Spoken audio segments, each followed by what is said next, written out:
Struggling single mom meets dad with 4 kids pleading for food. What happened next? Stunned. A struggling single mom barely scraping by is stopped by a desperate father with 4 hungry children. She has nothing left to give. But what happened after that unexpected encounter would change both their lives forever. Before we go into details, click subscribe, like and comment where you're watching from. I would be glad to know this story goes as far as Canada, all of the United States of America, Australia, Africa, and even the United Kingdom. So let me know where you're watching from on comment section. I pray may the good God Almighty bless and preserve you all and your family. Amen. Let's begin. The weight of empty pockets. The fluorescent lights of Save Mart grocery store buzzed overhead like a swarm of mechanical bees as Sarah Mitchell stood in aisle 7, her hand trembling slightly as she reached for the store brand pasta box. At 32 years old, she had become an expert at mental mathematics, the kind that calculated not recipes or measurements, but survival. $2.47 for pasta. $1.90 for the dented can of tomato sauce she'd spotted near the back of the shelf, the one other shoppers had passed over because of its imperfect appearance. She understood imperfection intimately. It had become her constant companion since the day Marcus walked out, leaving nothing but a note on the kitchen counter and the echo of promises that had dissolved like sugar in rain. Sarah's shopping cart held the sparse evidence of her life's current reality: a gallon of milk, the store brand, naturally, a loaf of white bread, on sale, thank God, a small jar of peanut butter, the cheapest one, which separated and required stirring, and a bag of apples that had seen better days but were marked down to almost nothing. Her 7-year-old daughter, Emma, and her 4-year-old son, Joshua, waited at home with Mrs. Henderson from next door, probably watching the same DVD of The Lion King. They'd watched approximately 400 times because the library card was maxed out and streaming services were a luxury from another lifetime. The mathematics continued in her head, relentless as a metronome. Rent was due in 6 days. The electric bill payment was already 2 weeks late, and she'd received the yellow warning notice that made her stomach clench every time she saw it stuck to her refrigerator. Her car, a 2003 Honda Civic with over 200,000 miles and a concerning rattle that grew louder each day, needed an oil change she couldn't afford. Her work schedule at the diner had been cut from 35 hours to 22 hours per week because business was slow. Her manager had explained with apologetic eyes that didn't pay bills or feed children. Sarah moved through the store like a ghost, invisible among the other shoppers who filled their carts with ease, their baskets overflowing with name brands and fresh vegetables and cuts of meat that didn't come from the discount bin. She had learned to make herself small in these spaces, to avoid eye contact, to move quickly and efficiently because lingering only amplified the ache of wanting things she couldn't have. The produce section always hurt the most. Emma loved strawberries. Joshua would eat his weight in grapes if given the chance. But fresh fruit, real fresh fruit that wasn't bruised or on its last day of shelf life, remained perpetually out of reach. Sarah allowed herself one moment, just one, to imagine filling a container with plump, red strawberries, seeing Emma's face light up, watching her daughter bite into that sweet summer taste. Then she moved on, because imagination didn't fill stomachs, and dwelling in the space between want and have only made the gap feel wider. She was debating whether she could afford the small carton of eggs. Protein was important, but so was keeping the lights on, when she noticed him. He stood at the end of the aisle, a tall man with dark hair touched with gray at the temples, early 40s perhaps, with tired eyes that held a particular quality she recognized immediately: the exhaustion of someone who carried more than they could bear but kept carrying it anyway. His cart was fuller than hers, but not by much, and she noticed his hands gripping the handlebar with white-knuckled intensity as he stared at the shelves before him with the expression of someone trying to solve an impossible equation. Behind him, arranged in a stair-step formation that would have been comical in other circumstances, stood 4 children. The oldest, a girl of perhaps 11 or 12, held the hand of a younger boy who might have been 8. Behind them, twin girls who looked to be around 5 years old clung to each other with the synchronicity that twins often possessed, their matching brown eyes wide and uncertain. Sarah recognized that uncertainty.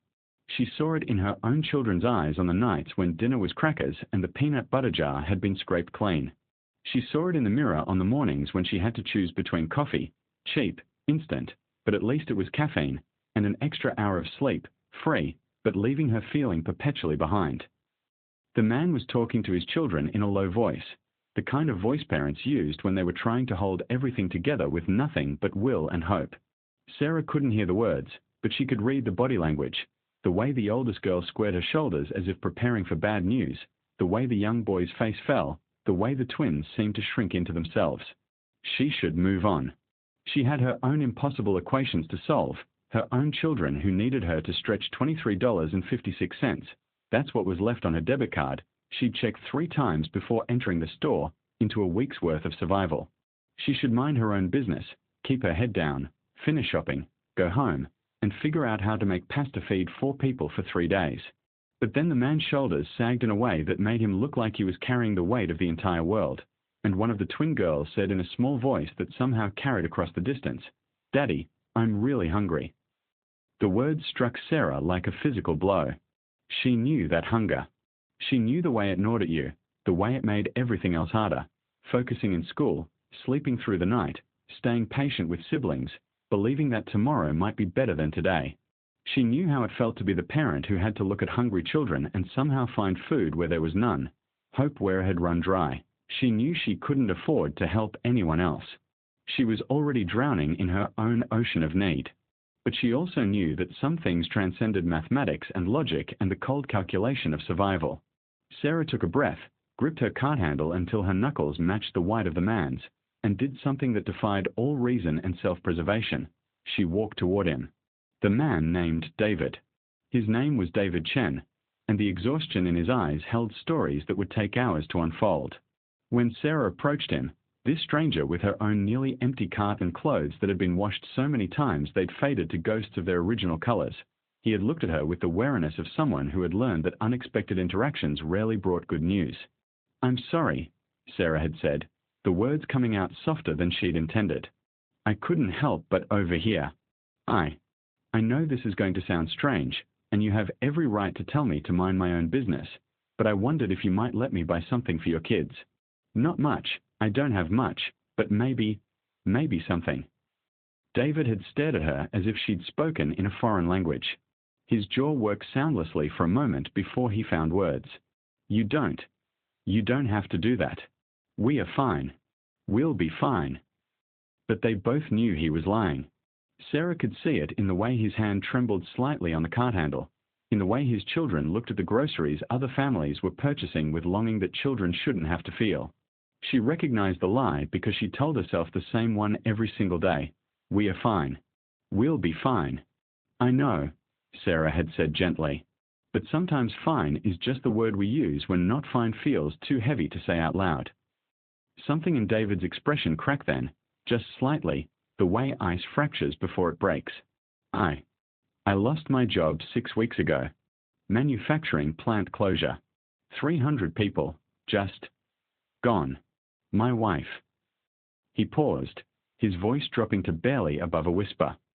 My wife died 2 years ago. Cancer. It was brutal and expensive, and it took everything we had. I've been rebuilding, trying to rebuild, but then the plant closed and I've applied everywhere, literally everywhere, but nobody's hiring, or they're hiring but they want people without 4 kids, without complications, and I'm trying, God, I'm trying so hard. But the unemployment hasn't come through yet, and there's some paperwork issue, and I've called 17 times, but nobody can tell me when it'll be resolved, and we're living off savings that ran out last week, and... He stopped abruptly, as if suddenly realizing he was pouring his life story out to a complete stranger in the middle of a grocery store. His face flushed with embarrassment. I'm sorry. You don't need to hear all this. You probably have your own problems. Everyone does. Sarah felt tears prick at her eyes because yes, she had her own problems, enough to fill a cargo ship and then some, but she also recognized something profound in this moment. The universe had placed her in this aisle, at this time, with this man and his hungry children, for a reason she didn't fully understand but felt compelled to honor. Let me help, she said. Please. I don't have much, but let me buy something. For the kids. They had negotiated in hushed tones while the children watched with wide eyes, David insisting he couldn't accept charity, Sarah gently pointing out that accepting help wasn't weakness but wisdom, that we all needed lifelines sometimes, that she understood pride but hoped he understood necessity more. Finally, David had agreed to let her buy one thing, just one, for his children. Sarah had nodded, done her mental mathematics one more time. She could skip lunch for the next few days. That would save enough to cover this. and steered David and his children toward the bakery section where day-old bread was half price and the deli counter where rotisserie chickens that hadn't sold at dinner time were marked down after 8 p.m.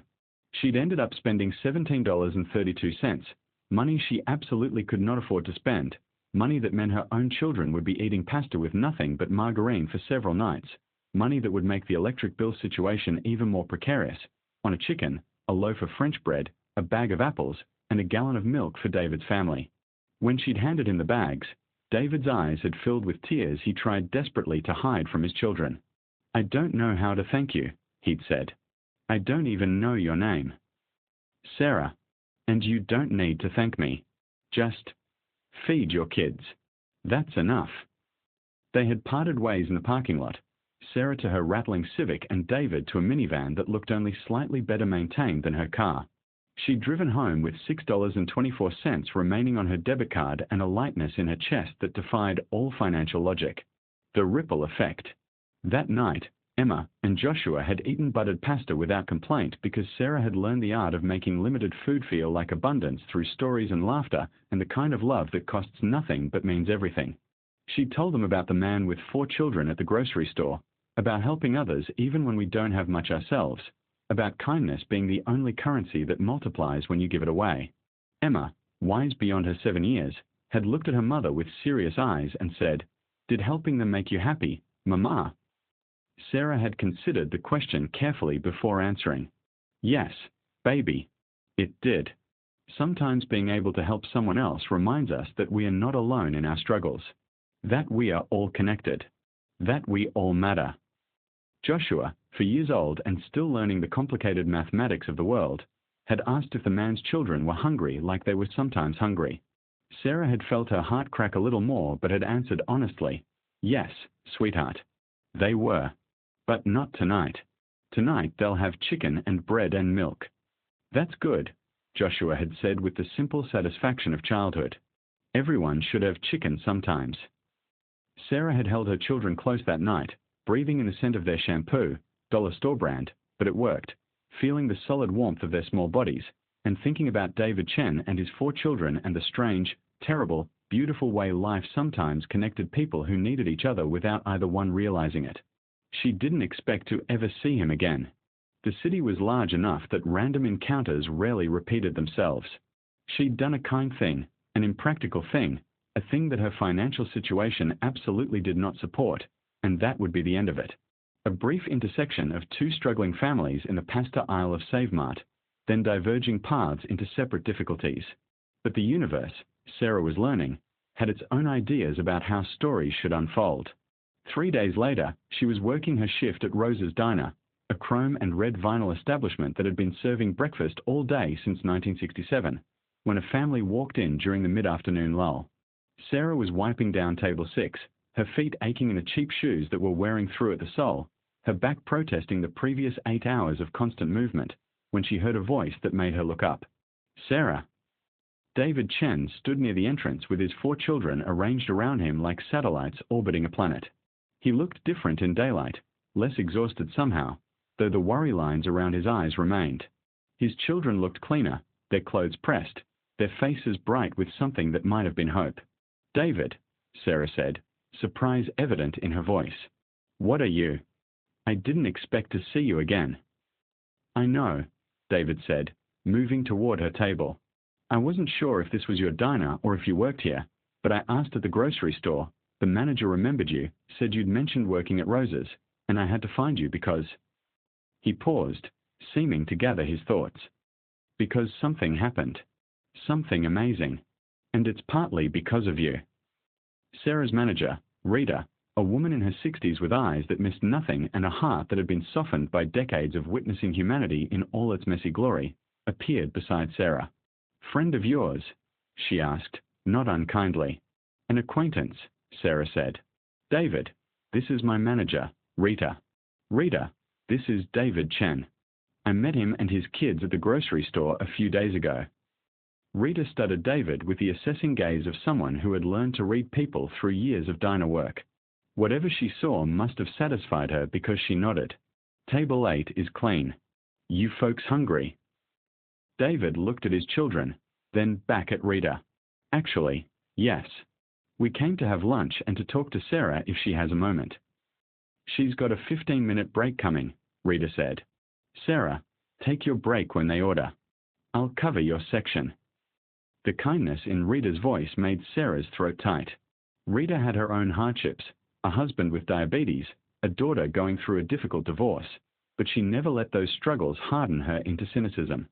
She was proof that you could face difficulty and still choose gentleness.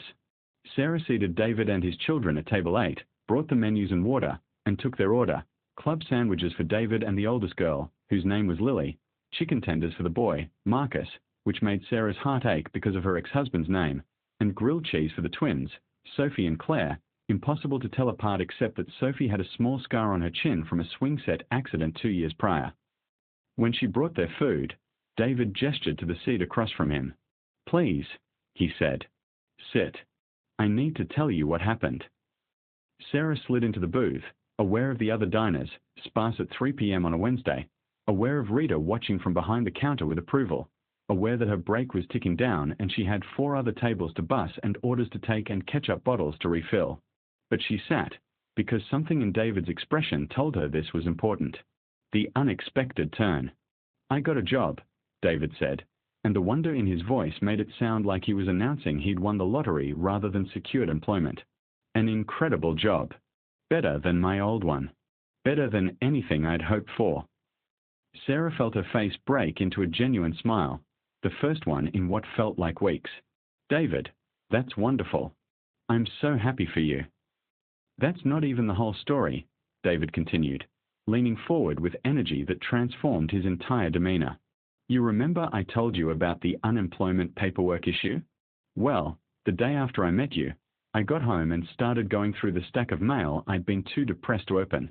There was a letter from the unemployment office, but also something else, a letter from a company called Titanium Manufacturing.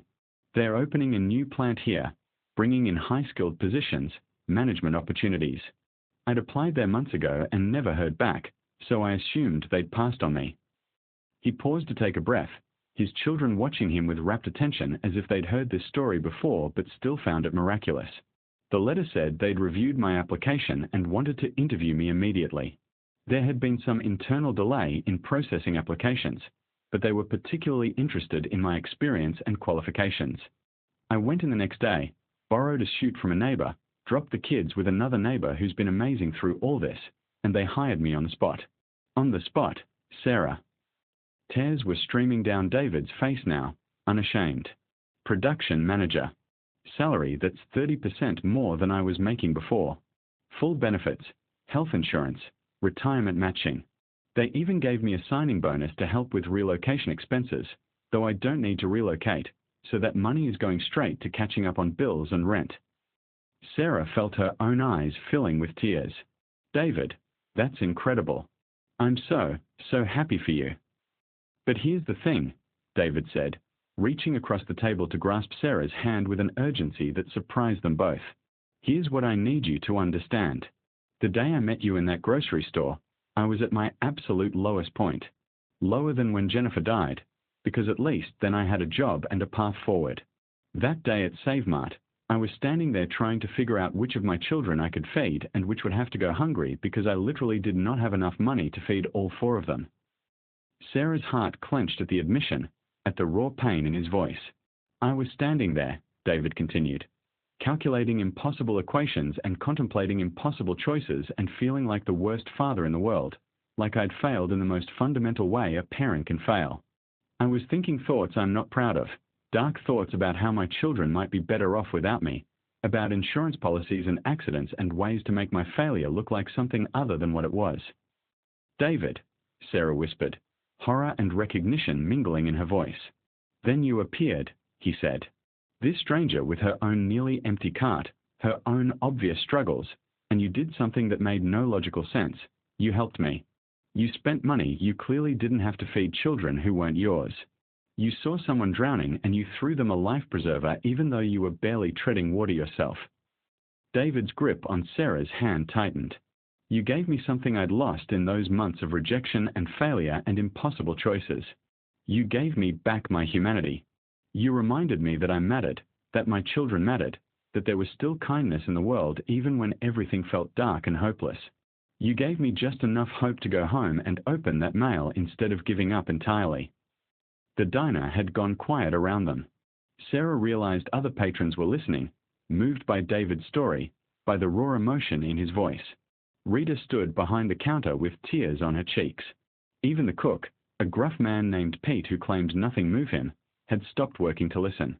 I came here today to thank you, David said, but also to pay it forward, to pay it back, to acknowledge that your kindness literally saved my life and the lives of my children, and to ask if there's anything at all, I can do to help you the way you helped me. Sarah opened her mouth to say no, that she was fine, that he didn't owe her anything, but David held up his hand. Before you say you're fine, he said with a slight smile that suggested he knew exactly what she'd been about to say. Please remember that I know what fine looks like when it's actually anything but fine. I can see your shoes are worn through. I can see the exhaustion in your eyes. I can hear Rita mention earlier that your car has been making concerning noises all week. I recognize the look of someone who's doing the same impossible mathematics I was doing, trying to calculate how to stretch not enough into sufficient. Part 5. Pride and Compassion. Sarah wanted to protest, to insist that she could manage, that she'd been managing fine until now and would continue to manage. Pride was a powerful force, especially for someone who had spent the last 2 years learning to survive on determination and willpower when everything else had run out. But as she sat in that diner booth, looking at David Chen and his 4 children who were watching her with expressions that somehow managed to be both grateful and hopeful, she realized something profound. Accepting help wasn't weakness. It was wisdom. It was the same lesson she tried to teach David in the grocery store, and now the universe was offering her the chance to learn it herself. I could use help, Sarah admitted, the words feeling foreign in her mouth. My car does need work. The oil change is way overdue, and there's this rattling sound that gets worse every day. My landlord has been patient, but I'm 2 weeks behind on rent. The electric company sent a warning notice. My daughter needs new shoes. Hers are 2 sizes too small, but she won't complain because she knows money's tight. My son has an ear infection that needs medicine I can't afford until payday, and payday isn't for another 5 days. Once she started, the truth poured out like water from a broken dam. I'm working 22 hours a week because the diner's business is down. I've applied to 17 other jobs, but nobody wants to hire someone with limited availability because I have to work around childcare. Mrs. Henderson next door watches my kids when I work, but she's 73 and I can't ask her to do more than she already does. The free clinic can see Joshua for his ear, but the prescription is $47 even with their discount program. My daughter's school is taking a field trip next month that costs $30, which might as well be $3,000, and Emma hasn't said anything, but I know she wants to go so badly it hurts. Sarah stopped, breathing hard, startled by her own honesty. I'm sorry. You didn't need to hear all that. Yes, David said firmly. I did. Because now I know how to help. Not from pity, Sarah, but from understanding. From having been exactly where you are and knowing how hopeless it feels and wanting to be for you what you were for me, a reminder that you're not alone, that you matter, that there's still kindness in the world. He released her hand and pulled out his phone, typing quickly. I'm sending you money for your son's prescription right now. What pharmacy do you use? David, I can't. You can, and you will, he said with gentle firmness. Just like I accepted your help in the grocery store. The prescription first. What pharmacy? Sarah told him, and within minutes, David had called the pharmacy and paid for Joshua's medication over the phone. They said it'll be ready in an hour, he reported. Now, your car. I'm not a mechanic, but I know one. His name is Tommy, he's honest as they come, and he owes me a favor from way back. I'll call him today, arrange for him to look at your car and do the necessary work. It'll be taken care of. David. The community response. Rita approached the table then, her eyes red from crying. I couldn't help overhearing, she said, not apologetically but matter-of-factly. And I want in on this kindness thing. Sarah looked up at her manager with surprise. Sarah, you're one of the hardest workers I've ever had, Rita continued. You never complain. You never call in sick even when you probably should. You're kind of difficult customers. You help the other servers even when your own section is busy. I've been wanting to give you more hours, but the diner's numbers won't support it. Rita pulled out a chair and sat down, joining the growing circle of connection. But here's what I can do. Starting next week, you're getting bumped up to 30 hours. I'll make the numbers work somehow, even if it means I take fewer hours myself. And there's a tip jar behind the counter that we keep for staff emergencies. Last I checked, there was about $240 in it. That's yours. Rita, I can't take the emergency fund, Sarah protested. That's for everyone. And you're part of everyone, Rita said firmly. That's what the fund is for, helping our own when they need it. Lord knows you've contributed to it on the rare occasions you've had extra to share. Before Sarah could respond, Pete the cook emerged from the kitchen, wiping his hands on his apron.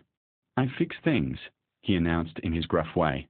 Cars, mostly, but other stuff too. Rita mentioned your Honda's making noise. I'll look at it after my shift, fix what needs fixing.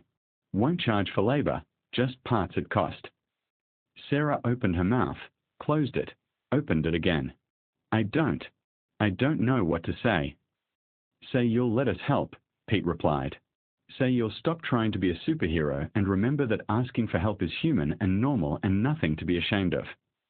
One of the other customers, an elderly man who'd been nursing coffee at the counter for the past hour, stood and walked over. Couldn't help overhearing this whole thing, he said, his voice crackling with age. Name's Walter. Been eating at this diner for 40 years.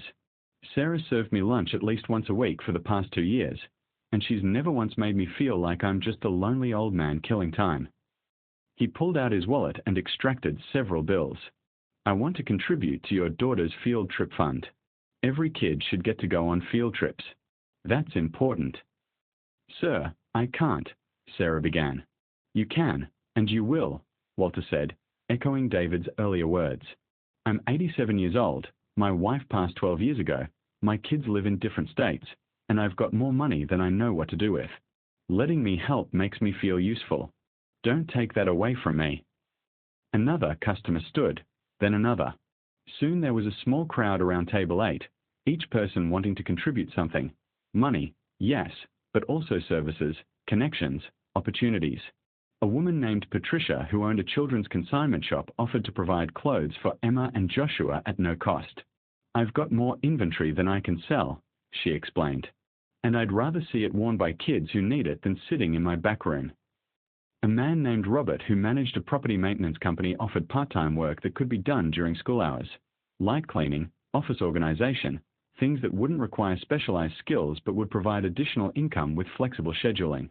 A young couple who'd been on a lunch date offered to connect Sarah with their church's community support network, which provided everything from food pantry access to free childcare during job interviews to assistance with utility bills. The rent, he continued as if she hadn't spoken. How much are you behind? I can't let you pay my rent, Sarah protested. That's too much. The prescription is already more than I can. How much? David repeated, his voice kind but unyielding. Sarah closed her eyes, feeling tears leak from beneath her lids. $850. Done. What's your landlord's name and address?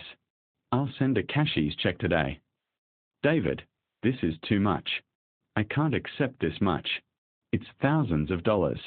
You just got this job, you have your own catching up to do, your own bills. I got a signing bonus of $12,000, David said. $12,000 that I only have because you gave me the hope to open my mail and go to that interview. Trust me when I say that helping you isn't depleting my resources, it's honoring the gift you gave me. Lily, David's oldest daughter, spoke up then. Miss Sarah, when my mom was dying, people helped us. They brought food and they paid for stuff and they took care of us in a million ways. My dad wanted to refuse it all because he's proud, but Mom told him that accepting help with grace was its own kind of strength. She said we are all connected, and that when we help each other, we make the whole world stronger. The wisdom in the young girl's voice, the echo of her deceased mother's teachings, made Sarah's tears fall harder. Your mom was very wise, Sarah managed to say. She was, Lily agreed. And I think she'd like you. I think she'd want us to help you the way people helped us. The way you helped us. Marcus, the 8-year-old boy, nodded solemnly. You bought us chicken, he said with childlike directness. It was the best chicken I ever had because we were so hungry and you were so nice and you didn't have to help us, but you did anyway. The twins, Sophie and Claire, smiled at Sarah with matching expressions of sweetness. We want to help you too, Sophie said. Because that's what friends do. And you're our friend now, Claire added with certainty. You helped us, so you're our friend forever. Sarah looked at this family, a father and 4 children who had been strangers less than a week ago, and felt something shift in her chest. The walls she'd built around her heart, the fierce independence she'd cultivated as armor against a world that seemed determined to break her, began to crack. Okay, she whispered. Okay. I'll accept your help. Thank you. Thank you so much. David smiled, and it transformed his face, erasing years of worry. Thank you for letting me help. For giving me the chance to pay forward what you gave me. For reminding me that we are all in this together, that nobody has to struggle alone, that kindness creates ripples that spread farther than we can imagine. The rent payment went through, and Sarah's landlord, a stern woman named Mrs. Rodriguez who ran her apartment building with iron-fisted efficiency, actually smiled when Sarah stopped by her office to confirm the payment had been received. I knew you were good for it, Mrs. Rodriguez said. But I'm glad you found help. Nobody should have to choose between rent and feeding their children. Joshua's ear infection cleared up with the antibiotics, and the relief of seeing her son pain-free made Sarah realize how much stress she'd been carrying about his health. Emma got new shoes from Patricia's consignment shop, not just new to her but actually new, because Patricia had connections with shoe distributors and had ordered them special. When Emma tried them on and exclaimed that they fit perfectly and were so pretty, Sarah had to excuse herself to the bathroom to cry. Rita made good on her promise to increase Sarah's hours to 30 per week, somehow managing to make the math work despite the diner's sluggish business. The extra income wasn't life-changing by itself, but combined with the part-time property maintenance work Robert had arranged, Sarah suddenly had enough breathing room to stop doing the desperate mathematics of survival every single hour of every single day. The community support network that had been born in that diner booth became a real thing, coordinated through the local community center and involving dozens of volunteers.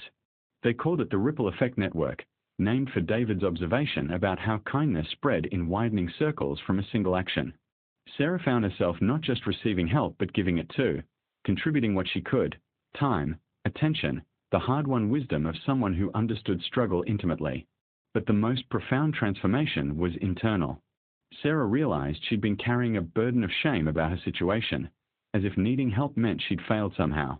Meeting David and his children, accepting assistance from strangers turned friends, watching the community rally around her, all of it taught her that vulnerability wasn't weakness and that asking for help was an act of courage, not defeat. She began attending a support group at the community center for single parents navigating poverty. At first, she'd gone reluctantly, convinced she didn't have time for such things.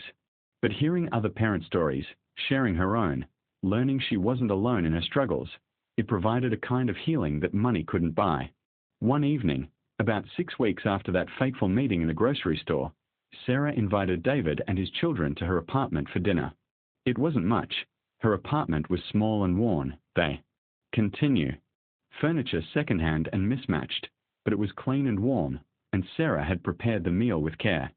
Spaghetti with meat sauce, real meat, not just pasta with margarine, garlic bread, salad with actual fresh vegetables, and for dessert, strawberries that Emma had helped her pick out at the grocery store. Emma and Joshua had been vibrating with excitement all day, cleaning their shared bedroom and setting the table with a care usually reserved for special occasions. When David and his children arrived, the apartment filled with noise and laughter in a way it hadn't in years. The children connected instantly, the way children often do when adult complications don't get in the way. Emma showed Lily her collection of library books. Sarah's card was back in good standing now, another small miracle. Joshua and Marcus built an elaborate structure out of blocks and cardboard boxes. The twins, Sophie and Claire, taught Emma and Joshua a hand-clapping game their mother had taught them before she died. David and Sarah sat at a small kitchen table, watching the children play, cups of coffee growing cold between them as they talked about everything and nothing, the challenges of single parenthood, the guilt that came with not being able to provide everything their children needed, the small victories that kept them going, the dreams they still harbored despite everything. "I got a promotion," David said at one point, his voice quiet enough that the children wouldn't overhear. "Already?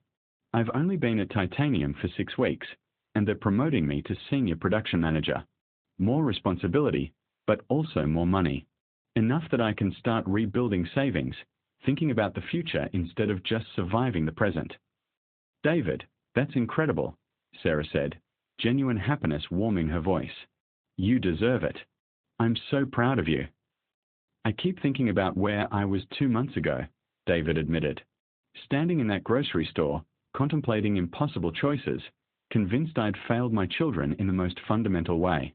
And now I'm here. My kids are fed and happy.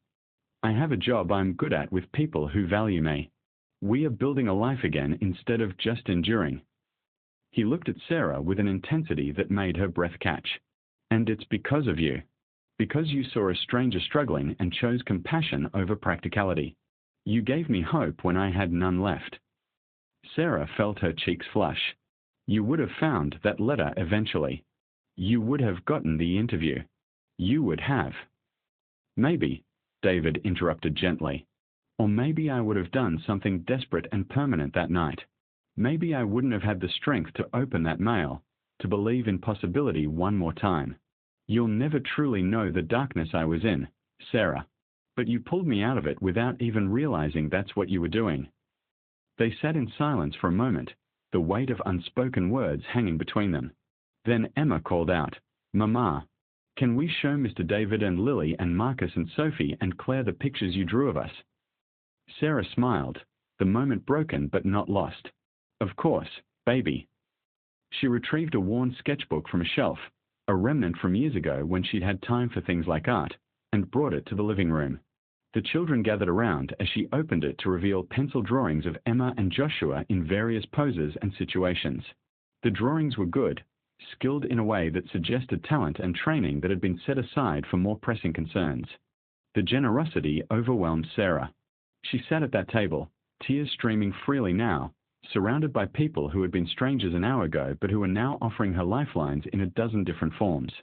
It wasn't just the material help, though that was desperately needed and profoundly appreciated. It was the reminder that she wasn't alone, that her struggle mattered to others, that community and compassion still existed in a world that often felt harsh and indifferent.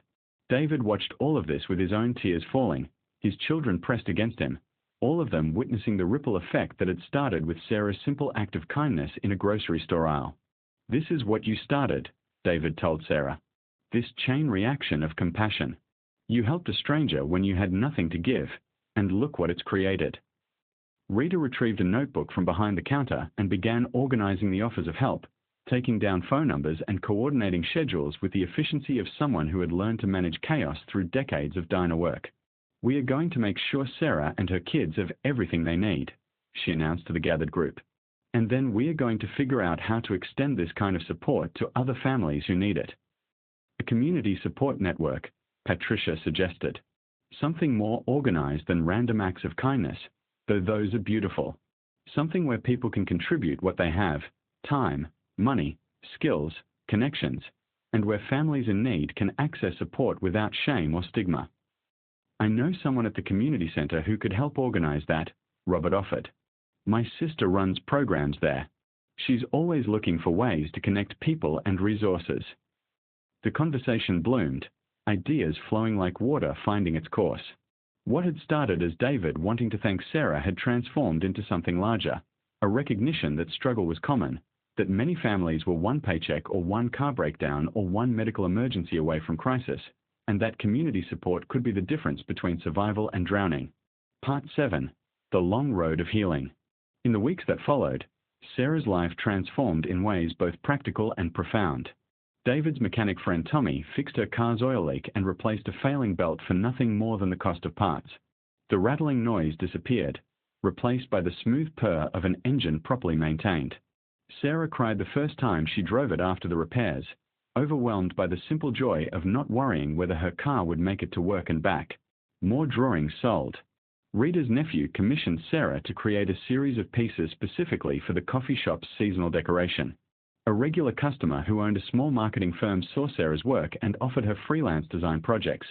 Simple things at first, logos and business cards, but paying surprisingly well for work Sarah could do at home during Emma and Joshua's school hours.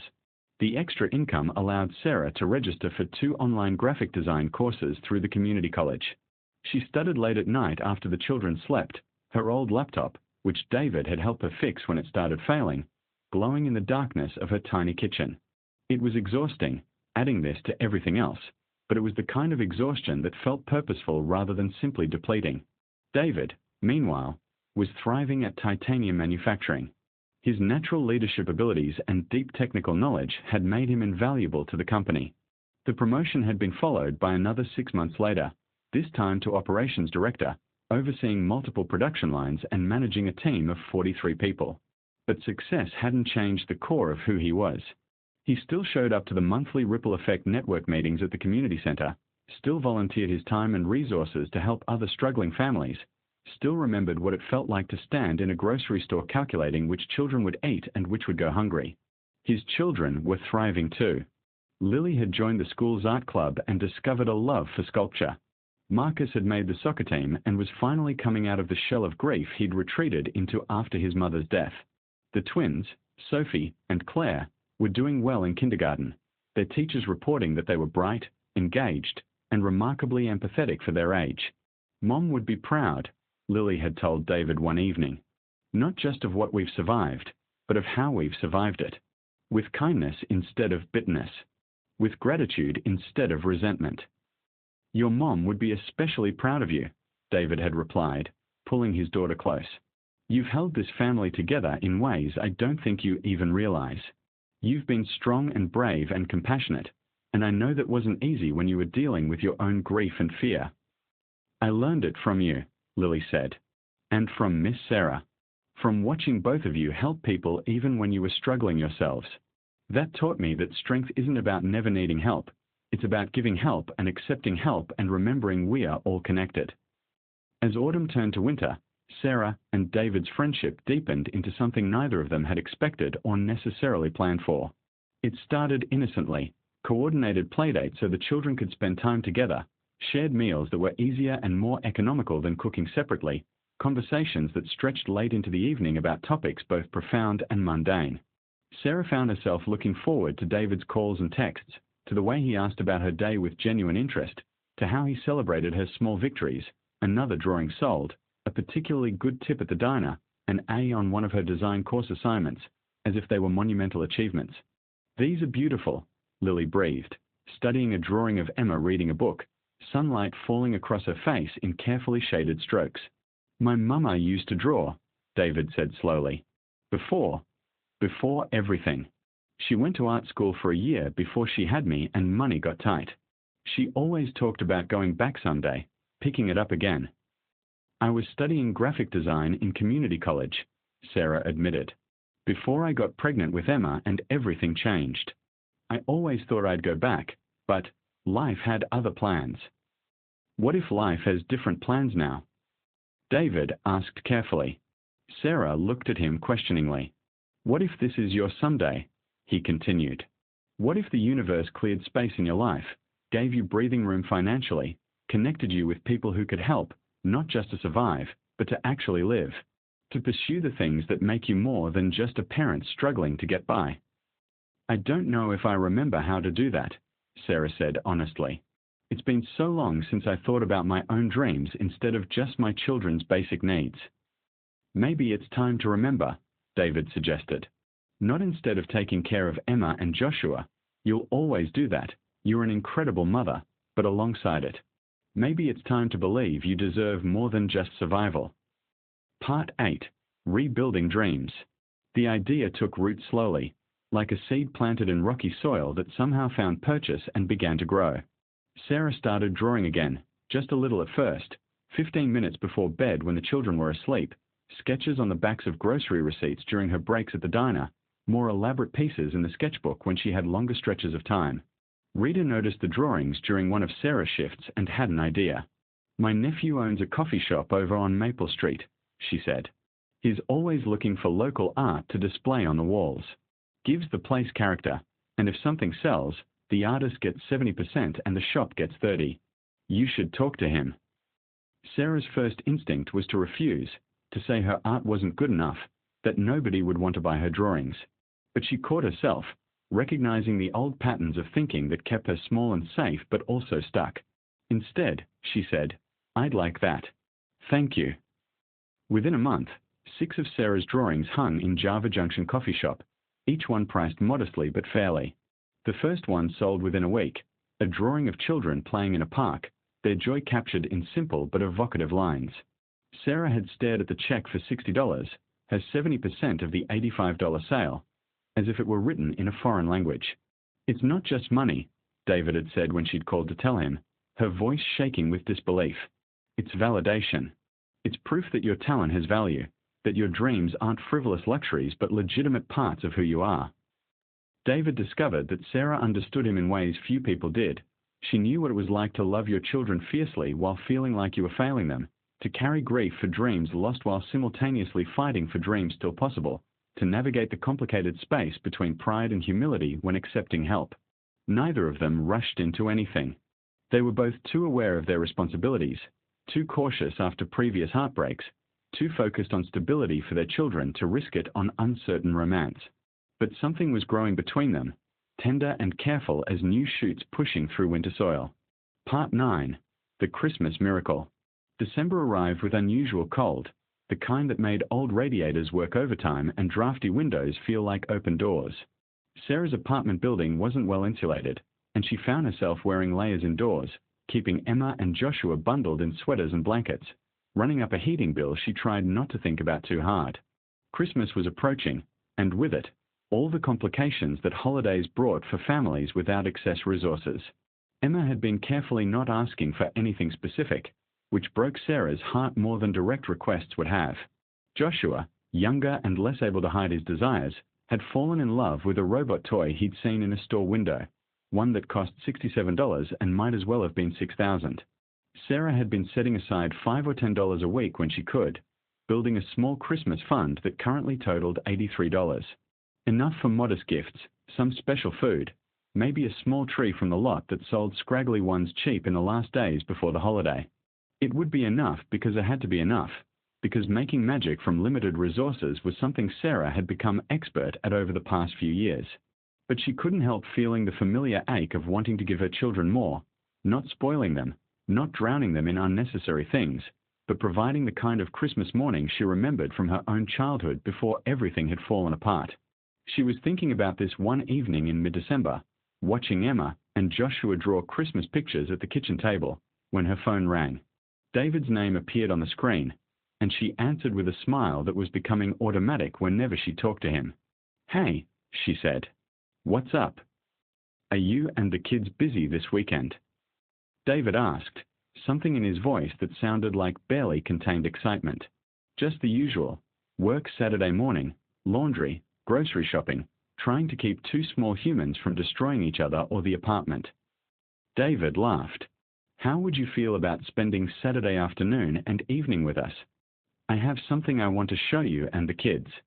Something special." "David, you don't have to." "I know I don't have to," he interrupted gently. "I want to. Please, let me do this."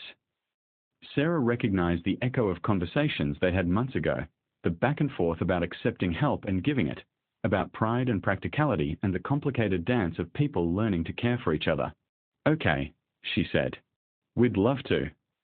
That Saturday, David picked them up in his minivan, which had been recently repaired and no longer made concerning noises, another small victory in his gradually stabilizing life.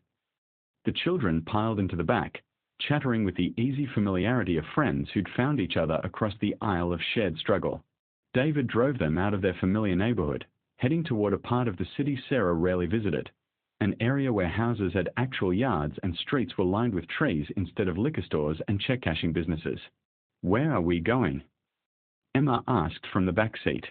"You'll see," David said mysteriously. He pulled up in front of a house, not a mansion, not anything ostentatiously fancy, but a real house with a small front porch and a yard and a driveway. A for sale sign stood in the front yard, but someone had attached a banner across it that read sold. "This," David said, turning off the ignition and turning to face Sarah and the children, is my new house. Our new house. I closed on it yesterday. The children erupted in excited exclamations, but Sarah felt tears spring to her eyes. She knew what this meant for David: the security, the stability, the ability to give his children a real home instead of the cramped two-bedroom apartment where they'd been living since Jennifer's death had depleted their savings. David, that's wonderful, she managed to say. I'm so happy for you. Wait, he said. There's more. Come inside. I want to show you something. They all climbed out of the van, the children racing ahead while Sarah and David followed more slowly. The house was empty still, echoing with the promise of furniture and life yet to fill it. David led them through rooms that smelled of fresh paint and new beginnings, a living room with large windows that let in generous light, a kitchen that was modest but functional, a bathroom that actually had a working exhaust fan. Sarah had lived without one for so long she'd forgotten such conveniences existed. Upstairs, there were 4 bedrooms. David showed the children which rooms would be theirs, and they ran from one to another with the unrestrained joy of kids who'd been living in cramped quarters discovering the luxury of personal space. Then David led Sarah to the 4th bedroom, the smallest one at the end of the hall.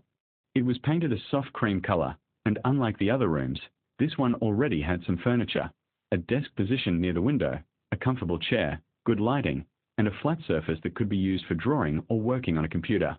I don't understand, Sarah said. David took a breath, nervous in a way Sarah rarely saw him. This house has 4 bedrooms, he said. 1 for me, 1 for Lily, 1 for Marcus, and 1 for the twins to share until they're old enough to want separate rooms. Which means I have an extra bedroom. He gestured to the space around them. I was thinking, what if this was your studio? Your workspace? A place where you could come during the day while Emma and Joshua are in school and work on your art, your design projects, your courses. Free of rent, free of obligation, just a space for you to create and build and pursue the dreams you've set aside for so long. Sarah stared at him, unable to process what he was offering. David, I can't. This is your house, your fresh start. You don't need me taking up space. You wouldn't be taking up space, David said firmly. You'd be filling it with purpose. Sarah, you gave me hope when I had none. You helped me see that accepting help wasn't weakness but wisdom. You started a chain reaction of kindness that's touched dozens of families through the ripple effect network. Let me give something back. Let me provide a space where you can build the future you deserve. But Sarah struggled to find words. I don't know what to say. Say yes, came a small voice from the doorway. They both turned to see Lily standing there, the other children arrayed behind her in descending height order like stair steps. We talked about it, Lily continued. All of us kids. And we want you to say yes. We want Miss Sarah to have a studio in our house. Because you're family now, Marcus added. Not like real family, but like chosen family. The kind you pick instead of just being born into. And families help each other, Sophie said. And share things, Claire finished. This, David said, turning off the ignition and turning to face Sarah and the children, is my new house. Our new house. I closed on it yesterday. The children erupted in excited exclamations, but Sarah felt tears spring to her eyes. She knew what this meant for David: the security, the stability, the ability to give his children a real home instead of the cramped two-bedroom apartment where they'd been living since Jennifer's death had depleted their savings. David, that's wonderful, she managed to say. I'm so happy for you. Wait, he said. There's more. Come inside. I want to show you something. They all climbed out of the van, the children racing ahead while Sarah and David followed more slowly. The house was empty still, echoing with the promise of furniture and life yet to fill it. David led them through rooms that smelled of fresh paint and new beginnings, a living room with large windows that let in generous light, a kitchen that was modest but functional, a bathroom that actually had a working exhaust fan. Sarah had lived without one for so long she'd forgotten such conveniences existed. Upstairs, there were 4 bedrooms. David showed the children which rooms would be theirs, and they ran from one to another with the unrestrained joy of kids who'd been living in cramped quarters discovering the luxury of personal space. Then David led Sarah to the 4th bedroom, the smallest one at the end of the hall. It was painted a soft cream color, and unlike the other rooms, this one already had some furniture, a desk positioned near the window, a comfortable chair, good lighting, and a flat surface that could be used for drawing or working on a computer. I don't understand, Sarah said. David took a breath, nervous in a way Sarah rarely saw him. This house has 4 bedrooms, he said. 1 for me, 1 for Lily, 1 for Marcus, and 1 for the twins to share until they're old enough to want separate rooms. Which means I have an extra bedroom. He gestured to the space around them. I was thinking, what if this was your studio? Your workspace? A place where you could come during the day while Emma and Joshua are in school and work on your art, your design projects, your courses. Free of rent, free of obligation, just a space for you to create and build and pursue the dreams you've set aside for so long. Sarah stared at him, unable to process what he was offering. David, I can't. This is your house, your fresh start. You don't need me taking up space. You wouldn't be taking up space, David said firmly. You'd be filling it with purpose. Sarah, you gave me hope when I had none. You helped me see that accepting help wasn't weakness but wisdom. You started a chain reaction of kindness that's touched dozens of families through the ripple effect network. Let me give something back. Let me provide a space where you can build the future you deserve. But Sarah struggled to find words. I don't know what to say. Say yes, came a small voice from the doorway. They both turned to see Lily standing there, the other children arrayed behind her in descending height order like stair steps. We talked about it, Lily continued. All of us kids. And we want you to say yes. We want Miss Sarah to have a studio in our house. Because you're family now, Marcus added. Not like real family, but like chosen family. The kind you pick instead of just being born into. And families help each other, Sophie said. And share things, Claire finished. Emma stepped forward, her 7-year-old face serious. Mama, you're always taking care of us. You're always making sure we have what we need. But who takes care of you? The question struck Sarah like a physical blow. Baby, I'm the grown-up. I'm supposed to take care of you, not the other way around. But grown-ups need taking care of too, Emma insisted with the logic of childhood. Mr. David wants to take care of you by giving you a studio. You should let him.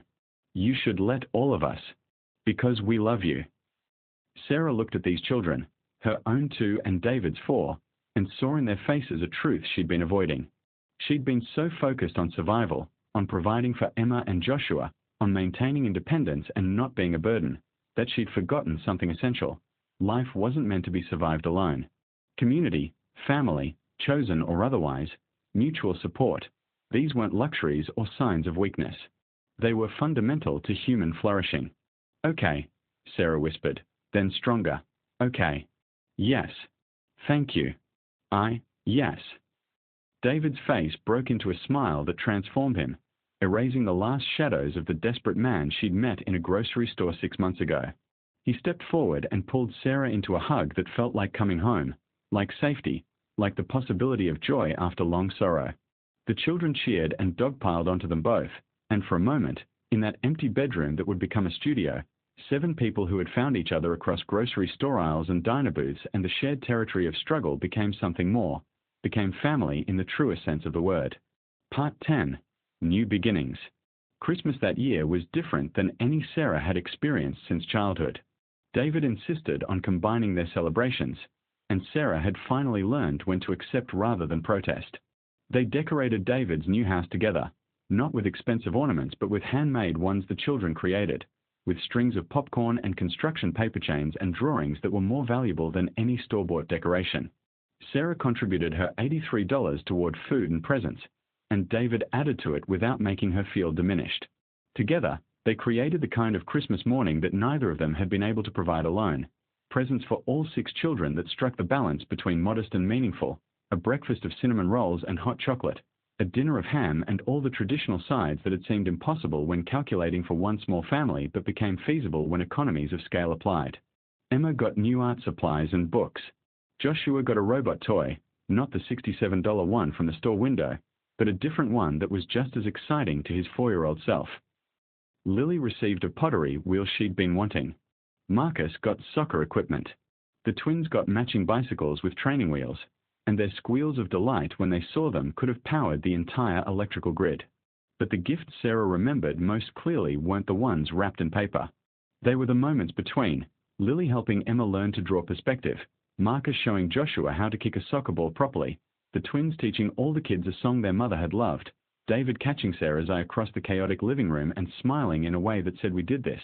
We created this joy. We are building something beautiful from the wreckage of our separate struggles." In January, Sarah began using the studio regularly. She'd arrive after dropping Emma and Joshua at school, work for 6 hours on design projects and art commissions and coursework, then leave in time for pickup. The space transformed her work. Having dedicated area with good light and no distractions allowed her to focus in ways that had been impossible at her cramped kitchen table. Her freelance design work picked up as word spread about her skill and professionalism. The coffee shop where her drawings were displayed asked her to create a complete branding package: logo, menu design, promotional materials. A small local publisher hired her to illustrate a children's book. The modest income from these projects combined with her diner work and property maintenance hours meant Sarah finally stopped doing the desperate mathematics of survival. For the first time in years, she had breathing room. Not wealth. She was still living paycheck to paycheck, still had to budget carefully, but breathing room. She could buy fruit without guilt. She could replace Emma's clothes when they wore out instead of waiting until they were literally falling apart. She could take Joshua to the doctor for his checkups instead of only when he was sick. The ripple effect network continued to grow and evolve. What had started as an informal gathering of people helping other people had transformed into a registered non-profit organization with Rita as the director and David on the board. They'd helped 37 families that first year, some with one-time crisis intervention, others with ongoing support and connection to resources. Sarah found herself doing intake interviews with new families, and she discovered that her own experience with struggle made her particularly effective. She could recognize the shame people felt about needing help because she'd felt it herself. She could address the pride that made people want to refuse assistance because she'd wrestled with that same pride. She could offer hope that circumstances could improve because she was living proof that they could. One evening in early spring, almost a year after their first meeting in the grocery store, Sarah and David sat on the front porch of his house while the children played in the yard. The weather was warming, daffodils pushing up through soil that had been frozen just weeks before, the air carrying that particular smell of earth awakening.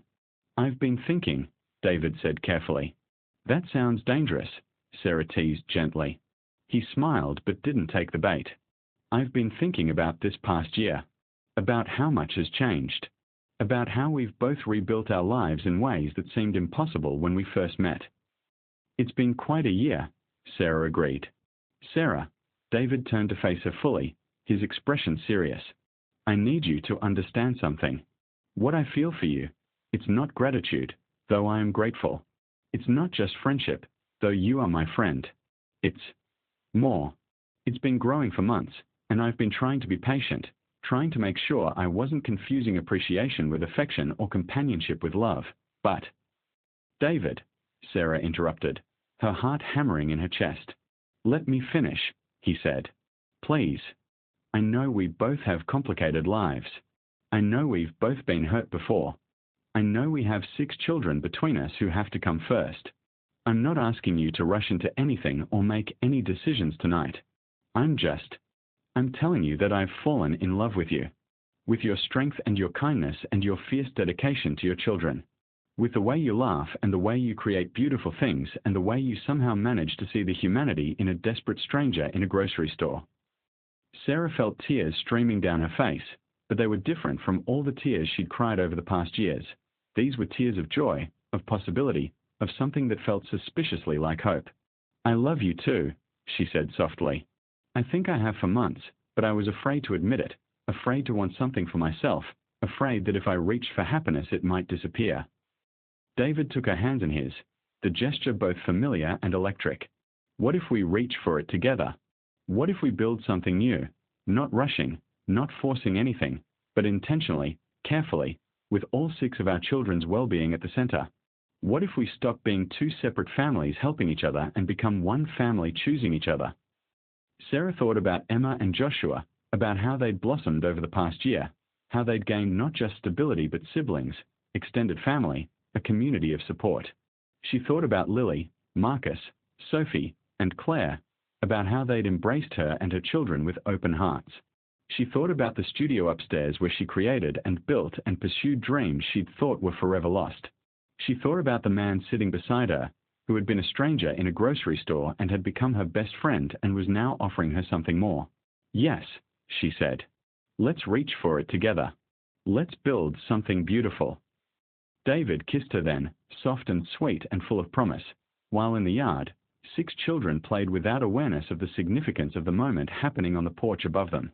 Part 11. The merger of families. Combining 2 families was not a simple process, despite the love and goodwill that fueled it. There were logistics to navigate, emotions to honor, practical considerations that couldn't be ignored no matter how strong the foundation of affection. They moved slowly, deliberately.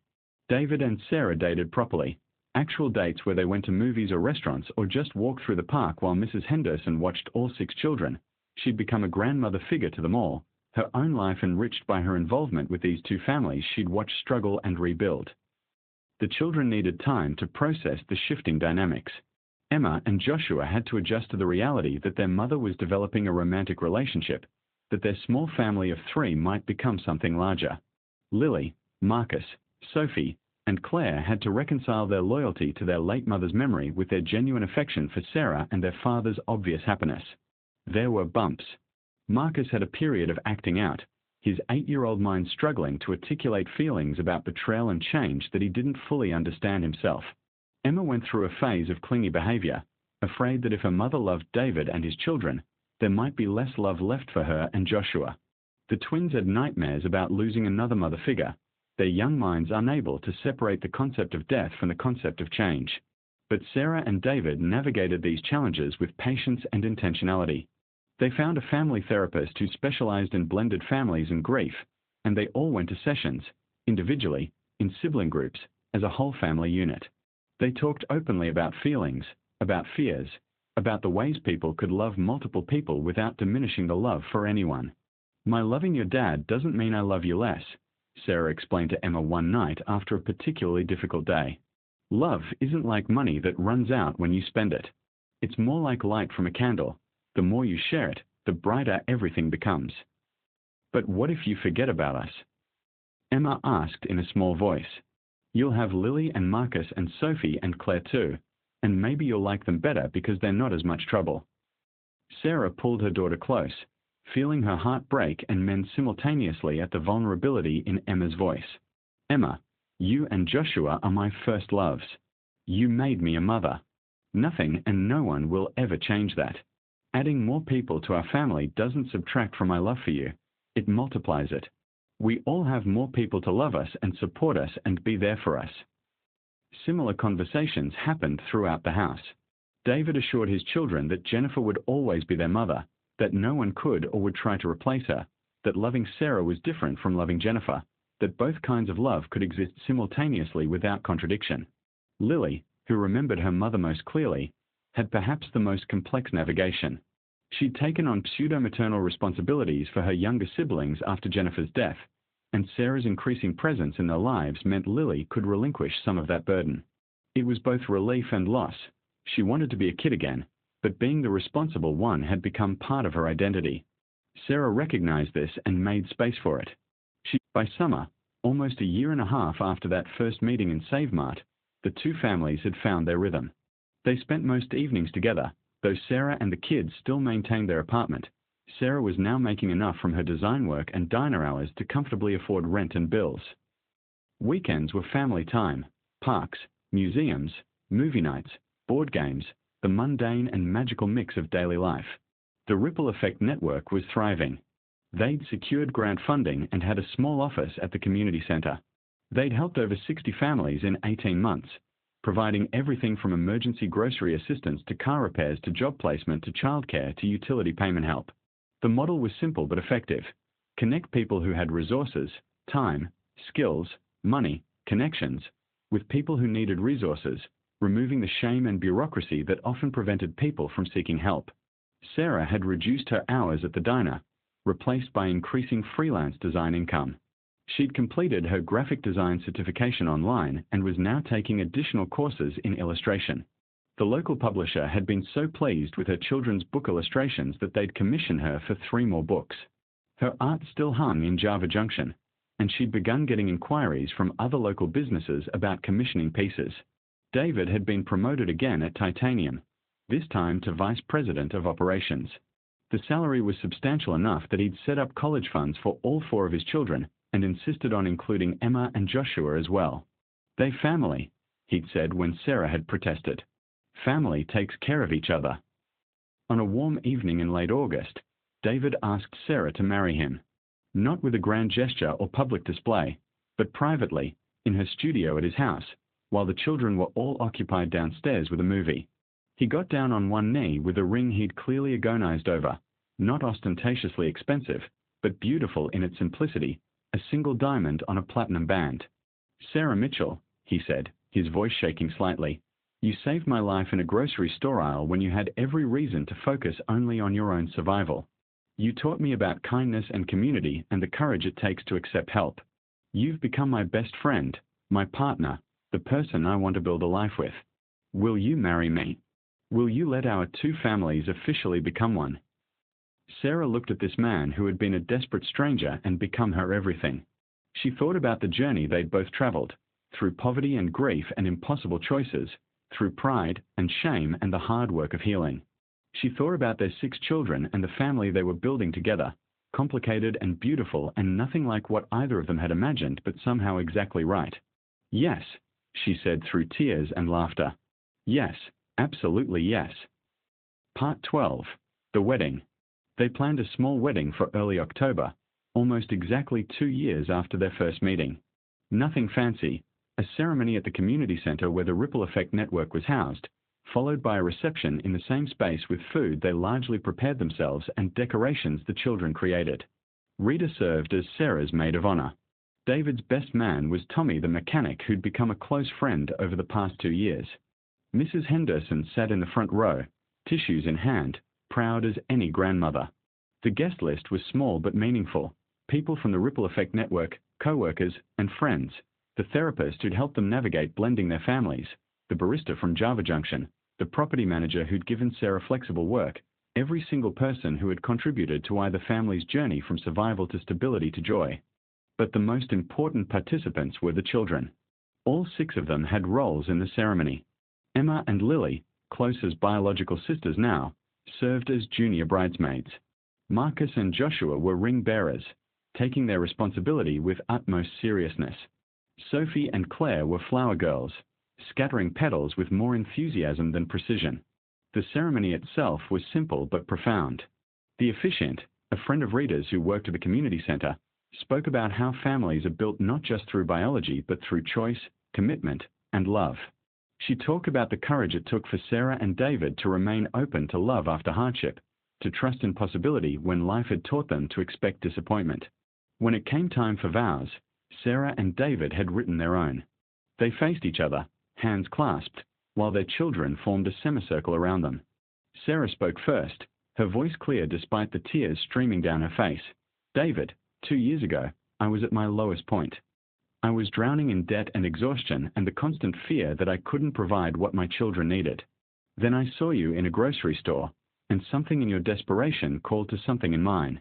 Helping you that day reminded me that I was human, not just a survival machine.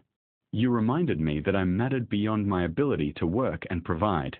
You taught me that accepting help was strength, not weakness. You showed me what it meant to rebuild a life with intention and integrity. Today, I'm not just marrying you, I'm choosing you, choosing us, choosing the family we've built and the future we are creating together. I promise to love you, support you, laugh with you, struggle alongside you, and never forget that we are stronger together than we could ever be apart." David's voice shook as he responded, "Sarah, you saved my life. I mean that literally. That night we met, I was contemplating things I won't speak of on our wedding day, but dark things, permanent things. Then you appeared like an angel I didn't know I'd been praying for, and you gave me hope when I had none. You saw my children's hunger and responded with compassion despite your own need. You taught me that kindness creates ripples that spread farther than we can imagine. Everything good in my life now, this job, this stability, this community we've built, these friendships, this love, traces back to your choice to help a stranger who had nothing to offer in return. Today, I promise to honor that gift every single day. I promise to love you with the same fierce dedication you've shown your children. I promise to build with you a home filled with laughter and grace and the kind of love that makes us all better than we could be alone. I promise to never forget where we came from and to always extend to others the same compassion you extended to me. There wasn't a dry eye in the room. Even Pete the cook, gruff as ever, was wiping his face with his bandana. Then came the family commitment ceremony, a part they'd added specifically to honor all 6 children. The officiant called Emma, Joshua, Lily, Marcus, Sophie, and Claire forward. She spoke about how a marriage created not just a bond between 2 adults but a covenant among an entire family, how each person was choosing to become part of something larger than themselves. Do you, Emma, Joshua, Lily, Marcus, Sophie, and Claire, commit to this family? Do you promise to support each other as siblings, to be kind even when it's hard, to remember that families work through problems together, and to help create a home built on love and respect? 6 voices, some high and clear, others still sweet with childhood, answered in unison, "We do." Sarah and David then gave each child a small necklace with a charm, a circle with 7 smaller circles inside it, representing each family member. "We are 7 parts of one whole," David explained. "Each of us matters. Each of us belongs. Each of us is essential. Continue to making this family complete." The children beamed, fingering their necklaces with reverence, understanding that they were being honored not as afterthoughts to their parents' romance but as full participants in this new creation. When the ceremony concluded and they were pronounced husband and wife, the kiss David and Sarah shared was tender, full of promise, witnessed by a community that had helped carry them through their darkest days and was now celebrating their brightest. The reception was joyful chaos in the best way. Tables were laden with potluck contributions. Rita had made her famous lasagna. Mrs. Henderson had brought her signature potato salad. Tommy and his wife had contributed barbecue. Patricia from the consignment shop had baked 3 kinds of pie. It wasn't fancy catering, but it was food made with love by people who cared, and somehow that made it taste better than any expensive wedding meal could have. The children ran wild in the way children do at celebrations, their laughter echoing through the community center. Emma and Lily had choreographed a dance they performed to enthusiastic applause. Marcus and Joshua demonstrated soccer moves they'd been practicing. Sophie and Claire sang a song they'd learned, their small voices carrying surprising power. Walter, the elderly man who'd contributed to Emma's field trip fund in the diner that day, gave a toast that left everyone misty-eyed. "I've been alive 89 years, he said, his voice wavering but strong. "I've seen a lot of weddings, attended more than I can count. But this one is special because it's built on a foundation of mutual struggle, mutual support, and mutual understanding. These 2 people found each other at their lowest moments and chose to lift each other up. They built a community of support that has touched dozens of families. They've shown us all what it means to respond to hardship not with bitterness but with compassion. Today we are not just celebrating a marriage, we are celebrating the power of human connection, the resilience of the human spirit, and the truth that none of us have to face life's challenges alone." The applause was thunderous. People were openly crying, hugging each other, celebrating not just David and Sarah's union but the larger truth it represented, that communities could heal together, that helping others enriched the helper as much as the helped, that love and kindness could create transformations that seemed impossible when viewed from the depths of despair. As the evening wound down and the children grew sleepy, Sarah and David stood together near the window, watching their 6 kids sprawled across chairs and floor in various states of exhaustion and contentment. "We did it," Sarah whispered. "We actually did it." "We did," David agreed, pulling her close. 2 years ago, I couldn't imagine surviving another day. Now I can't imagine any other life than this one." Sarah leaned into him, feeling the solid warmth of his presence, thinking about all the impossible mathematics that had somehow added up to this moment. 2 struggling families had become one thriving family. Desperation had transformed into hope. Survival mode had evolved into actually living. The grocery store encounter that had seemed like a brief intersection of 2 desperate paths had become the beginning of something beautiful and lasting. Part 13. Building the Future. Moving into David's house, now truly their house, was both chaotic and wonderful. Sarah and the kids officially gave up their apartment, and the process of merging two households into one created predictable growing pains. There weren't enough bathrooms for 7 people trying to get ready in the morning. The kitchen needed better organization to accommodate cooking for their larger family. The kids had to negotiate sharing spaces and toys and parental attention in new ways. But they worked through it together, establishing routines and rhythms that honored everyone's needs. Family meetings became a regular thing, held every Sunday evening, where grievances could be aired and solutions collectively determined. They created a chore chart. Be that distributed responsibilities fairly. They established quiet time in the afternoons when everyone needed space to decompress. They made rules about respecting each other's belongings and privacy. Sarah converted part of the basement into an expanded studio space where she could work on larger projects. Her design business was growing steadily. She now had a small roster of regular clients and was getting referrals weekly. The children's book illustrations had led to more opportunities. She'd even been approached about teaching an online illustration course, which both terrified and excited her. David was thriving at work, but he'd learned the importance of work-life balance. He left the office by 5:30 every day, refused to check emails on weekends, and prioritized family dinner every night. The trauma of almost losing everything had taught him that success meant nothing if you had no one to share it with, that career advancement wasn't worth sacrificing the people you loved. The Ripple Effect network continued expanding.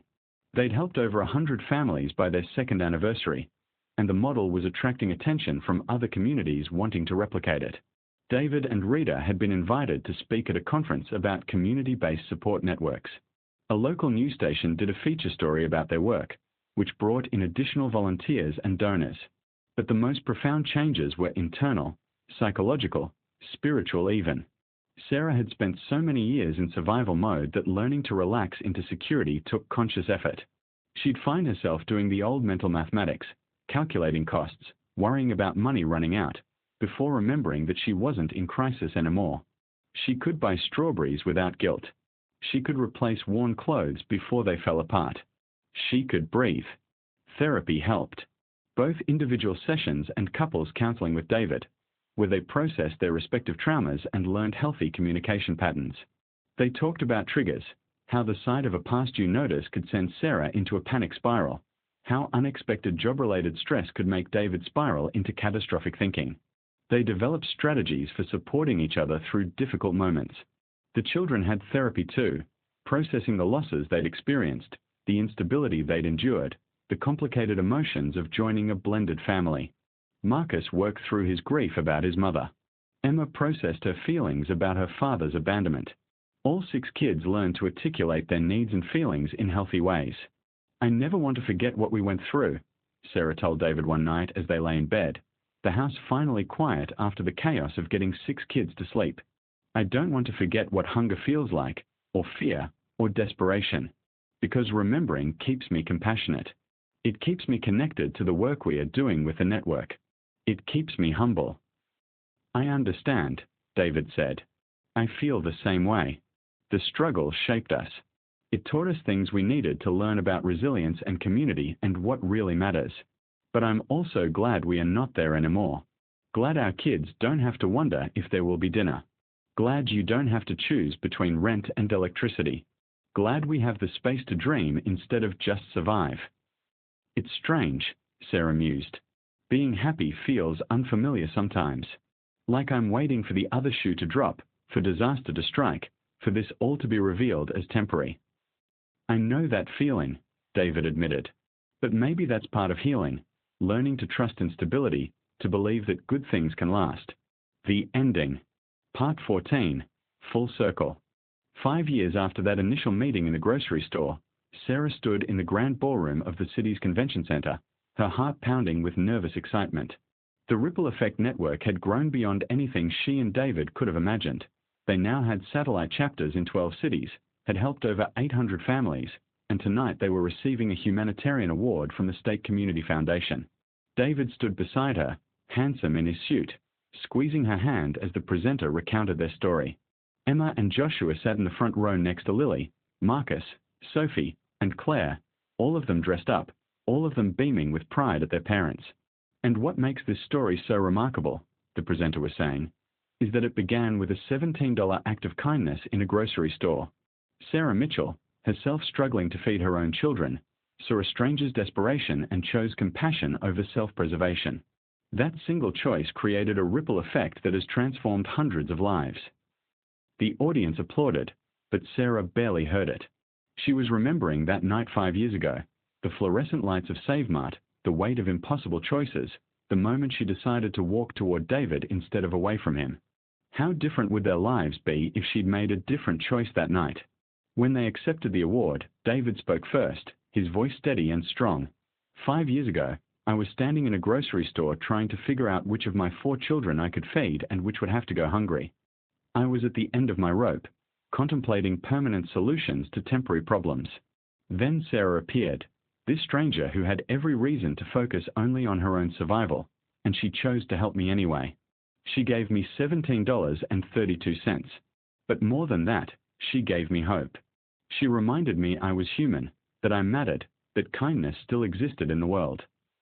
He paused, emotion thick in his throat. That $17 bought one meal. But the hope she gave me, that saved my life.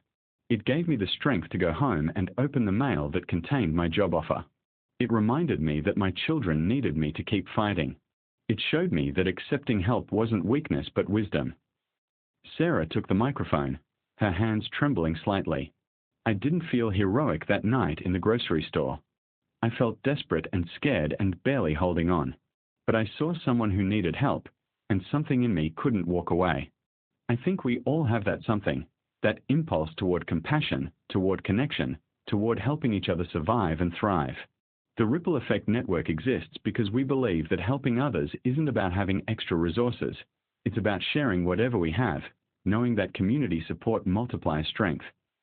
She looked out at the audience, seeing faces of people they'd helped over the years, volunteers who gave time and skills, donors who contributed money, community partners who provided services. Every person here has been part of this ripple effect. Every act of kindness, every hour volunteered, every dollar donated, every family helped, it all matters. It all connects. We are all proof that we don't have to face hardship alone, that communities can heal together, that love and compassion can create transformations that seem impossible when we are in our darkest moments. The applause was thunderous. Sarah felt tears streaming down her face as she looked at David, at their 6 children, at the community they'd built. They'd come so far from that grocery store aisle, from those desperate calculations of survival mathematics. After the ceremony, as they mingled with guests, a young woman approached them hesitantly.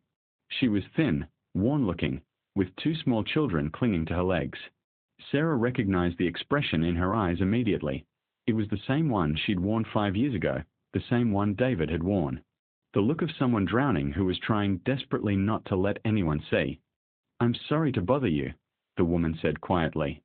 I heard your story, and I wondered, the Ripple Effect Network, does it really help?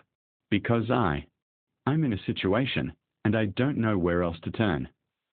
Sarah felt her heart clench with recognition and compassion. She reached out and gently touched the woman's arm. "What's your name?" "Jessica," the woman whispered. "Jessica Torres. And these are my kids, Miguel and Anna." "Jessica," Sarah said warmly, "the network absolutely helps. That's what we are here for, to make sure nobody has to struggle alone. Can I get your contact information? We'll connect you with resources, support, whatever you need." As Jessica tearfully provided her details, Sarah caught David's eye across the conversation. He smiled at her with such love and pride that it made her breath catch.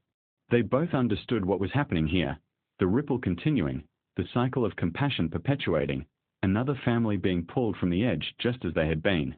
Part 15, The Long View. That night, after they'd returned home and gotten all 6 exhausted children to bed, Sarah and David sat on their back porch under a blanket of stars. The house behind them was finally quiet, filled with the people they loved most, warm and safe and stable. "Do you ever think about what would have happened if we hadn't met that night?" David asked. "Sometimes," Sarah admitted. "And it terrifies me. Where would I be? Would I have lost my apartment? Would Emma and Joshua have ended up in foster care? Would I have given up completely? I think about it too, David said quietly. I think about the dark place I was in, the thoughts I was having. I honestly don't know if I'd still be here if you hadn't shown up when you did. They sat in silence for a moment, holding hands, feeling the weight and gift of their survival. But we did meet, Sarah finally said. And we did survive. And we built something beautiful from our broken pieces. Not just our marriage, not just our family, but this whole network of support that's helping other people survive their darkest moments. Emma said something interesting today, David mentioned. She told me she's glad we were poor when she was little. Sarah looked at him in surprise. Really? She said it taught her to be grateful for what she has, to not take things for granted, to understand that not everyone has the same advantages. She said it made her more compassionate, more aware of other struggles. She wants to be a social worker when she grows up, help families like we were helped. Tears pricked Sarah's eyes. She said that. Word for word. And Lily wants to study non-profit management. Marcus is talking about becoming a teacher in underserved communities. They're all taking the lessons from our struggle and turning them into purpose. What about the twins? David laughed. They're only 10, but Sophie told me yesterday she wants to help people who don't have enough food, and Claire wants to make sure everyone has a house. I think the message is getting through. Sarah leaned into David's warmth, feeling overwhelming gratitude for this life they'd built. We did good, she whispered. Despite everything, despite all the pain and fear and impossible choices, we did good. We did better than good, David corrected gently. We transformed struggle into strength. We turned desperation into determination. We made our pain mean something by using it to help others avoid the same suffering. That's not just good, Sarah. That's extraordinary. They sat together under the stars, two people who'd met in a grocery store aisle during their darkest hours and had somehow found their way to light. Their journey hadn't been easy. There had been setbacks and struggles, moments of doubt and fear, days when survival felt impossible. But they'd kept going, kept choosing hope over despair, kept reaching out instead of withdrawing, kept believing that tomorrow could be better than today. Epilogue. 10 years later. A decade after that fateful meeting in Save Mart, Sarah stood in the gallery of a prestigious downtown art space. Her solo exhibition, a series of drawings and paintings depicting families in various states of struggle and triumph, hung on pristine white walls, each piece telling a story of resilience. The exhibition was titled Grocery Store Angels, and it had attracted significant attention from art critics and collectors alike. But the opening night wasn't filled with wealthy art patrons, though some were present. Instead, Sarah had insisted the gallery open its doors first to families from the Ripple Effect Network, people who'd been helped over the years, volunteers who'd given their time, everyone who'd been part of this journey of communal healing. David stood beside her, silver threading more prominently through his hair now, laugh lines etched deep around his eyes from years of genuine joy. Their 6 children were scattered throughout the gallery. Emma, now 17 and preparing for college where she'd study social work, was explaining one of the pieces to a group of younger children.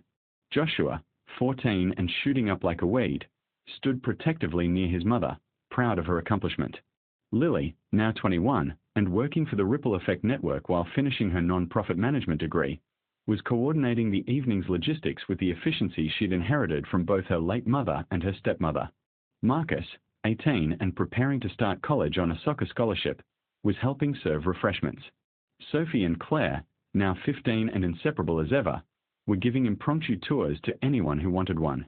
The centerpiece of the exhibition was the largest painting, a grocery store aisle rendered in loving detail, with 2 figures facing each other. One was clearly at the end of his rope, shoulders sagging under invisible weight, children arranged behind him in descending height order. The other figure was reaching out, her shopping cart nearly empty but her expression full of compassion. The painting was titled simply The Moment Everything Changed. Rita stood before the painting, crying openly. She'd retired from the diner 2 years ago, but she still showed up every week to volunteer at the network's main office. Mrs. Henderson, now 83 and moving slowly but still sharp as ever, held Rita's hand as they studied the image. That's us, Rita said through her tears. That's our story. All of us who struggled and survived and helped each other. It's all right there. Tommy the mechanic stood nearby with his wife, both of them successful now. Tommy had opened his own auto repair shop that specialized in helping low-income families keep their vehicles running. Pete the cook was there too, having finally retired from the diner and spending his time teaching young people from disadvantaged backgrounds basic cooking and kitchen skills. Walter, now 97 and frail but still fiercely present, sat in a wheelchair near the painting, his eyes bright with memory. "Best $17 anyone ever spent," he announced to anyone who would listen. "Changed hundreds of lives, that $17 did." The Ripple Effect Network had expanded beyond anyone's wildest dreams. They now operated in 43 cities across 12 states, had helped over 5,000 families, and had inspired similar organizations in other countries. The model had been studied by universities, featured in documentaries, held up as an example of effective community-based support systems. But for Sarah and David, the real measure of success wasn't in the numbers or the awards or the recognition. It was in moments like these, seeing Jessica Torres across the gallery, now a network volunteer herself, her children Miguel and Anna thriving in high school. Watching families who'd once been desperate now stable and supporting others in turn. Witnessing the endless ripple effect of compassion spreading outward in ways they could never fully track or quantify. As the evening wound down, the gallery director approached Sarah and David. "There's interest in purchasing several pieces," she said excitedly, including some serious collectors interested in the moment everything changed. Someone offered $50,000 for it. Sarah shook her head immediately. "That one's not for sale. It's going to the network's new headquarters. It needs to hang there as a reminder of where we came from, why we do this work, what's possible when people choose compassion over apathy." The director looked disappointed but nodded understandingly. "I thought you might say that. It's the heart of the exhibition." After she left, David pulled Sarah close. $50,000 is a lot of money to turn down. "Some things aren't for sale," Sarah replied firmly. "That painting represents the best moment of my life, not my wedding day, not the births of my children, but the moment I chose to help a stranger and discovered that I was still human, still capable of compassion despite my own desperation. That moment saved us both. It deserves to be honored, not sold." David kissed her forehead. "You're absolutely right. As always." Later, when the gallery had emptied and they were driving home with their 6 children crammed into their minivan, they'd upgraded a few years ago to accommodate everyone, Emma spoke up from the back seat. "Mom, someone at the gallery tonight asked me what the secret was to going from where we were to where we are now, and I didn't know what to say." Sarah thought carefully before responding. "The secret isn't a secret at all, baby. It's just this: we kept showing up. We kept trying. We asked for help when we needed it, and we gave help when we could. We believed that tomorrow could be better than today, even when today was awful. We remembered that we are all connected, that nobody succeeds or fails alone, that communities are stronger than individuals. And most importantly, we chose love over fear, compassion over judgment, hope over despair, every single day, even when it was hard." "That's it?" Joshua asked skeptically. "That's it," David confirmed. "That's the whole secret. Simple, but not easy. It requires courage and vulnerability and persistence. It requires believing you're worth saving when everything tells you otherwise. It requires accepting help with grace and giving help with humility. It requires showing up for each other, day after day, through good times and bad. And remembering," Lily added from her seat, "that small acts matter. That $17.32 can change everything. That helping one person creates ripples that touch hundreds of others. That we all have the power to be someone else's grocery store angel if we are willing to see beyond our own struggles." Sarah felt tears pricking her eyes again. Happy tears, grateful tears, tears that came from a heart so full it could barely contain all the love and gratitude and wonder she felt. 10 years ago, she'd been standing in a grocery store aisle, calculating impossible mathematics, convinced she was alone in her struggle, certain that survival was the best she could hope for. She'd been wrong about all of it. She wasn't alone. None of them were. They were all connected in this vast web of humanity, each person capable of being either a weight that dragged others down or a lifeline that pulled them up. She'd chosen to be a lifeline for David, and he'd become one for her, and together they'd created a whole network of people lifting each other up, over and over again, in an endless cycle of compassion and community. And survival. Survival had been just the beginning. The real gift was everything that came after, the joy and love and purpose and connection that transformed merely existing into truly living. As they pulled into their driveway, their house lit up and welcoming, 6 children tumbling out of the van with the chaotic energy of family, Sarah felt a profound sense of peace wash over her. This was happiness. This was home. This was the life she'd built from the broken pieces of desperation and despair, constructed with love and help and community and an unwavering belief that people were fundamentally good and capable of